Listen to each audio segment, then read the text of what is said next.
Zero Mile is a Terminus Media production. If you would like to know more about Terminus Media, please head on over to terminusmedia.com. Now, on with your show. Hi, welcome to Zero Mile, your final stop in Atlanta's geek culture. I'm your host, Kelly McDaniel, and these are my co-hosts. I'm Chris Cowan. I'm Matthew Mouse, filling in for Zonga Fielding this week. And we are bringing you the news for video games this week, and let's see what pulled into the station, guys. Yep, big announcement, something I'm looking forward to. Shadow of War, the sequel to Shadow of Mordor, has been officially announced for late August 2017. I say late August because likely it's going to get pushed back because video games tend to get pushed back. But as previously, you are going to be playing Talion and with his ghostly companion, Celebimbor, in your revenge scheme to try to get justice for the injustices that were done by Sauron and his forces from the first video game. This will be interesting because not only is the Nemesis system coming back and more expanded to the point that they've stated that every playthrough will be unique because of how you do things will have a drastic effect on that. And if you're not familiar with the Nemesis system, basically it was a way of if the way you fought orcs and various bad guys would change if you killed someone would take his place, and could orchestrate who you fought at what time and at what place and what abilities they had. So it was extremely dynamic.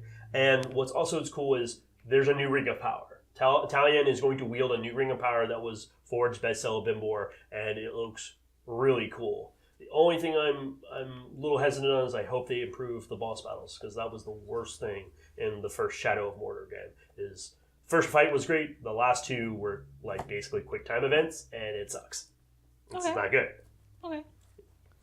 Okay, so Microsoft has announced for the Xbox One a subscription-based service called the Xbox Game Pass. It'll be $10 a month, and it'll let you just grab a whole bunch of games out of their library. I guess similar to the Games with Gold thing, where you get kind of the one free game a month you can download. But you actually get to download this one. So the Games with Gold you download. No, what? Is this an add-on for Xbox Live? Yeah, this is in addition to your Xbox Live subscription. Yep. Well, I mean, the Games with Gold, you do get to download those, and as long as you have an active Xbox Live subscription, you can play. It just says like a check, kind of like with the PlayStation Network one, where it just checks, it says, do you still have an active subscription? Great. All right, play that game you downloaded. Okay, so this is sort of basically like Spotify Premium or Apple Music for Xbox video games. Yep. Or like GameFly without having to wait for them to mail you a disc. Right, and this is just the wave of the future, right? Yeah. This is stuff you want. Now, as far as I know, the premium stuff, like the premium games are not going to be on this, but some of the, like maybe a year out sort of titles will be on there, and you can only play them, obviously, if you've got a subscription. If you don't,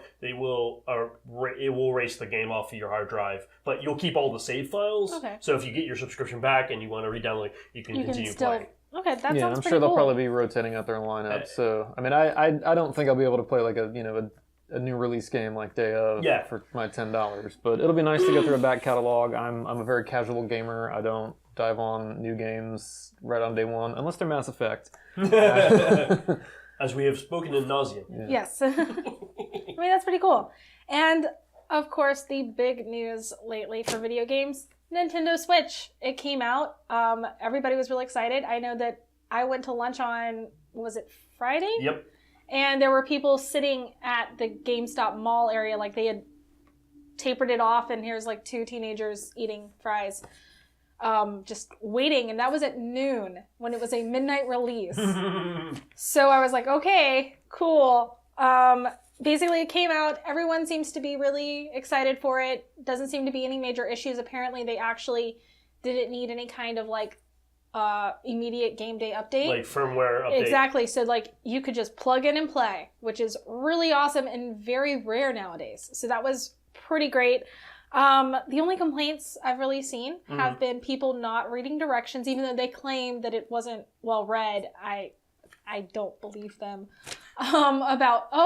We were holding the handles the wrong way, or they didn't wear the wristbands like the Wii, and tore their game up. So read your directions carefully, please. I've worked in tech support long enough to know that people just don't read. No, I never read instructions. That's my sin right there. Yeah. Right out in the open. So you would be one of those people that would have broke your game. I'm more already. careful with my electronics than most people, though. That's good.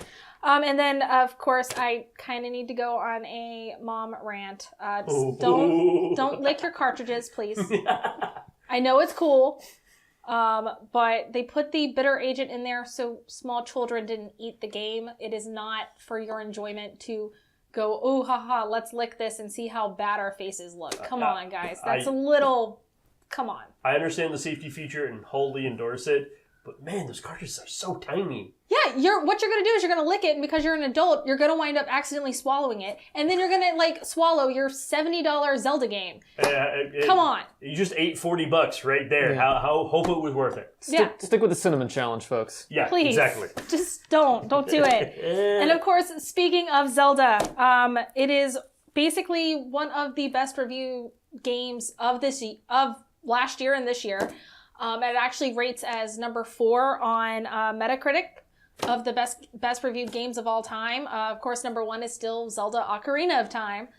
And surprisingly, I think number 5 is Soul Calibur on Dreamcast. Well, yeah, which is weird. But anyway. I mean, the Dreamcast was everybody's favorite system that they never had. It truly was a dream, right? I owned it. I loved it. But anyway, it's still like... I mean, IGN gave it a 10 out of 10. Yes. Like, they don't do that lightly, I promise you. No, they don't. And that was the other thing I was going to talk to you about, especially because basically this is a game that they kind of made an open-air adventure, but it is very open, and you are free to do... You can buy houses, and you can, like, actually live and breathe in this game. And this is kind of the very first Zelda game to really do this on this scale. So it's a majorly big game. There's, they put time and effort in this game, and I'm super excited to eventually play it. I probably won't get the Switch, to be honest. Yeah. I believe there's too much gimmicky stuff that I feel like I might, just wait to get a Wii U and then buy this a little later. I mean, with the Switch, they're pushing the technology, which is a good thing. Nintendo needs to do that. They need to put a new console out because we're really quickly we're probably going to get the new Scorpio from Xbox, and we're going to get the new PlayStation. Yeah. That will be announced shortly after that. And so Nintendo's got to keep up with a little bit. But we'll just hope they may just not be just right there for, like, the true, like, portability of, like, a handheld and also being a console. Nintendo's always been a little behind the curve with their consoles. Yeah. Like their antiquated idea of, like, we're going to stick with cartridges when they should have gone disc-based. And I really think this is their last. This is going to be their last console, especially because it literally is a console handheld. And I truly believe that eventually they're going to be the forefront of mobile games in the next 10 years. I can see that. I can totally see that. But they will probably wind up being strictly mobile. Yeah, like when Mario was Rush, the instant run, the endless runner that they have that you can buy for like $5. Heard that's super fun. You get the first couple levels for free if you just want to try it out. Pokemon Go. You have the Mii's from the Wii's. Yes. That universe. So Mii U, I think is what it's called. Yeah. And then the new, not Soul Calibur, but Smash Brothers. No, not Smash Brothers. It just came out. It's oh that my thing. goodness. I'm like, look, I lost it. It's okay. But they basically, Nintendo has proven themselves as a giant mobile competitor. Where Sony and Xbox, Sony and Microsoft really haven't. So yeah, they've doubled down more on the hardcore crowd, which I think is a good thing. I mean, you've got to tailor to your hardcore fan base. Nintendo's like, we're not that. We're casuals. Nintendo never has. So that's the thing. If I want a mobile game, I have my phone. Like, just stick to software. Like, Sega kind of smartly got out of the console business, and they're like, we're just gonna make games now. And that exactly is why Nintendo, I think, is going to move that way because and they're going to stop making hardware and they're just going to make software, which is they're just going to make mobile games and they're going to have their own platform. And maybe they'll make their own cell phone. Yeah, I mean, they've always catered to the. I think that would be pretty cool to make their own, like Nintendo phone. Nintendo phone.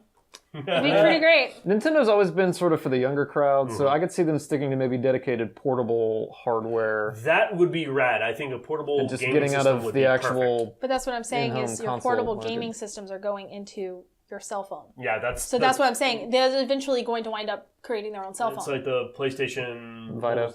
What? Vita. That's the way the Vita. I mean, there was the original Game Boy. Like, I had that when I was in like third grade, way back in the day. I loved it. And then we got a Game Gear. I mean, it ate batteries, but it was color portable gaming. The TurboGrafx 16 had its own portable, which actually used to get console versions of the games. Yeah. But anyway, so yeah, Nintendo, just take a Switch-sized thing, make it portable, so that way you don't have to buy a phone for your And kids. that's basically what the Switch is. Yeah. If your kids are too young to have a phone, just get them a Switch. Switch. And we'll see. And we'll see how this all ends out. We look forward to it. I think the Switch will be just fine. Yeah. Great. And Zelda looks great, so go out there and play it. Definitely get it. At least, like I said, it is a good thing to plug and play in because we already are, especially for Mass Effect, we're going to have a game day update. So that's going to... While you're waiting... I've come to expect the day one. While you're waiting for your Mass Effect game update, also get a Switch and just play some Zelda for 2 hours while you're waiting on your game. And also, watch everything we post on this channel. You know, we're very entertaining people, so you should watch more of us. Yeah, we could, yeah. You can stream YouTube onto your Xbox while Yeah, downloading your game updates Alright. in Well, the wait, background. can you do two things at once? Yeah, no, you can totally stream something and have a game downloading in the Absolutely. background. My Yeah, Xbone absolutely. wouldn't let me do that, so something was obviously wrong with the Xbone. But if you want to get in contact with us, I am at BioImportance. I'm at Girl Friday Cause on Twitter. And I'm also on Twitter at Mutant Biscuit. And if you want to give us feedback, you want to be part of the conversation, hit us up at 0mile@terminusmedia.com.